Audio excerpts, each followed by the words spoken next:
Sabar. Udah. Assalamualaikum warahmatullahi wabarakatuh. Kami dari kelompok 7 ingin mempresentasikan hasil kerja kami, yaitu tentang Fuzzy Logic Controller. Sebelumnya, izinkan diri, nama saya Alva Rizkina Yuga dengan NPM 2317051012. Nama saya Bernardina Riantia Putri dengan NPM 2317051006. Perkenalkan, nama saya Fajria Indriani dengan NPM 2317051016. Perkenalkan, nama saya Zahra Citra Priliana dengan NPM 2317051049. Perkenalkan, nama saya Olivia Nashwa dengan NPM 2317051022.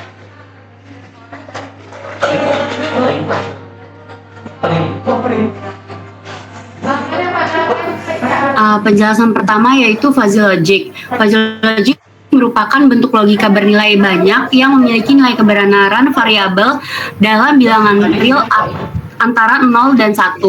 Dalam sistem kecerdasan buatan, logika fuzzy digunakan untuk meniru penalaran dan kognisi manusia. Nah, logika fuzzy itu merupakan pengembangan dari logika biner. Logika biner hanya memiliki dua nilai kebenaran, yakni 0 atau 1. Logika fuzzy memasukkan 0 dan 1 sebagai nilai kebenaran ekstrim, tetapi dengan berbagai tingkat kebenaran yang menengah. Selanjutnya, itu Fuzzy Logic Control, yaitu FLC, merupakan salah satu metode pengendalian sistem yang saat ini banyak digunakan di beberapa disiplin ilmu, khususnya di bidang sistem kendali. Dalam perancangan FLC, tidak diperlukan model matematis dari sistem yang akan dikendalikan. Hal ini menjadi salah satu keunggulan FLC, sehingga perancangan pengendalian lebih mudah dilakukan dengan hanya mengandalkan aturan logika. Yang kedua itu ada komponen FLC. Yang pertama itu ada fuzzification atau fuzzifikasi yang merupakan mengubah input numerik atau CRISP dan menjadi nilai fuzzy berdasarkan fungsi keanggotaan. Yang kedua itu ada fuzzy rule base atau basis aturan fuzzy, merupakan kumpulan aturan if then yang menggambarkan hubungan antara input dan output. Yang ketiga ada inference engine atau mesin inferensi, yang merupakan memproses input fuzzy menggunakan aturan fuzzy untuk menghasilkan output fuzzy. Yang keempat itu ada defuzzification atau defuzzifikasi yang mengubah output fuzzy menjadi nilai numerik yang dapat digunakan untuk mengendalikan aktuator. Oke, selanjutnya ada tahapan kerja FLC atau Fuzzy Logic Controller. Yang pertama ada input data atau CRISP output. Jadi sistem membaca data input dari sensor atau user.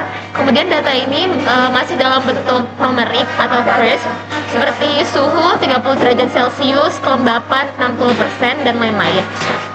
Kemudian ada fuzzification.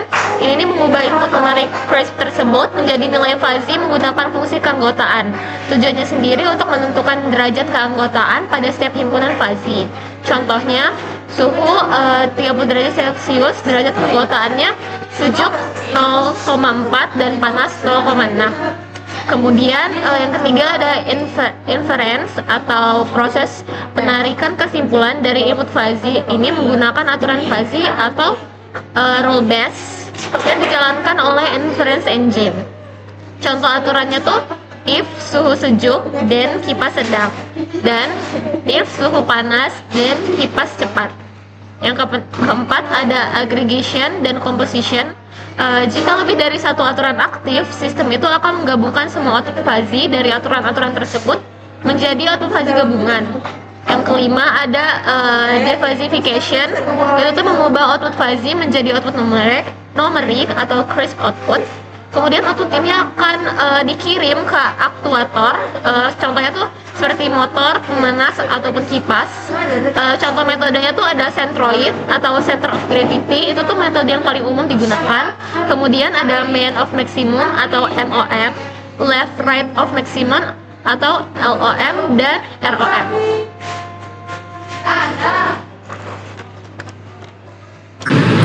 Contoh sistem kontrol, sistem pengatur suhu ruangan. Komponen sistem, satu input suhu ruangan dari sensor. Outputnya kecepatan kipas atau daya pemanas. Himpunan fuzi, input suhu itu dingin, sejuk, sama panas. Outputnya kecepatan kipas itu lambat, sedang, sama cepat. Contoh aturan fuzi, yang pertama if suhu dingin, ten kipas lambat. Yang kedua if suhu sejuk, ten kipas sedang. Yang ketiga if suhu panas, ten kipas cepat. Cara kerjanya itu yang pertama, sistem membaca suhu ruangan, misalkan 28 Celcius. Fuji fashionnya suhu 28 Celcius memiliki keanggotaan sejuk yaitu 0,6, panasnya 0,4. Inference-nya dua aturan aktif sejuk dan panas menghasilkan output fuzi. Defusification-nya itu gabungan output fuzi dikonversi menjadi kecepatan kipas, misalkan 70%.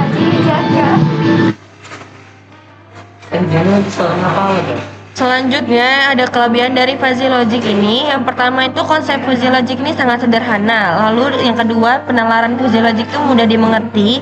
Yang ketiga, fuzzy logic juga sangat fleksibel. Yang keempat, fuzzy logic memiliki toleransi terhadap data-data yang tidak tepat. Lalu fuzzy logic juga mampu memodelkan fungsi nonlinear yang sangat kompleks, dapat membangun dan mengaplikasikan pengalaman-pengalaman para pakar secara langsung tanpa harus melalui proses pelatihan. Dia juga bisa bekerja sama dengan teknik-teknik kendali secara konvensional. Dia juga didasarkan pada bahasa alami.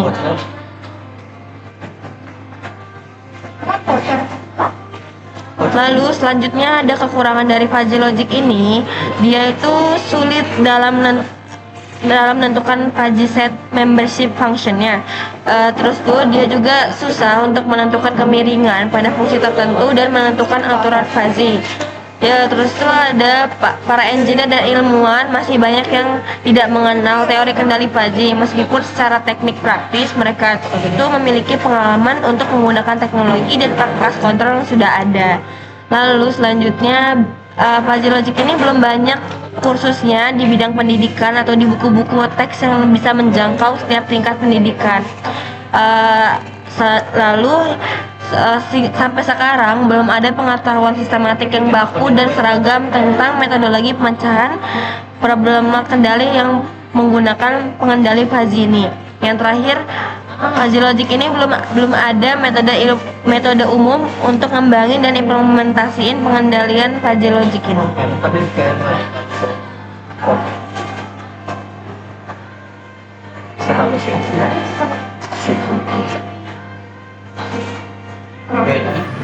Selanjutnya arsitektur sistem logika fuzzy, yaitu yang pertama ada rule based, berisi semua aturan dan kondisi if else untuk mengontrol pengambilan keputusan. Namun seiring perkembangan modern, jumlah aturan dalam rule based yang digunakan logika fuzzy telah banyak berkurang. Terus yang kedua ada fuzzification, yaitu komponen kedua dalam arsitektur logika fuzzy dan berguna untuk membantu mengubah input. Komponen ini membantu dalam mengkonversi angka ekstrim ke himpunan fuzzy. Nah, yang ketiga itu ada inference engine, yaitu komponen ketiga. Ini membantu dalam menentukan tingkat kecocokan antara input fuzzy dan aturan fuzzy berdasarkan presentasi. Nah, yang keempat itu ada diffusifikasi, yaitu kebalikan dari proses diffusification, yaitu metode ini yang digunakan untuk diffusifikasi, yakni metode rata-rata dan metode titik center of area yang digunakan untuk membantu pengambilan keputusan yang tepat.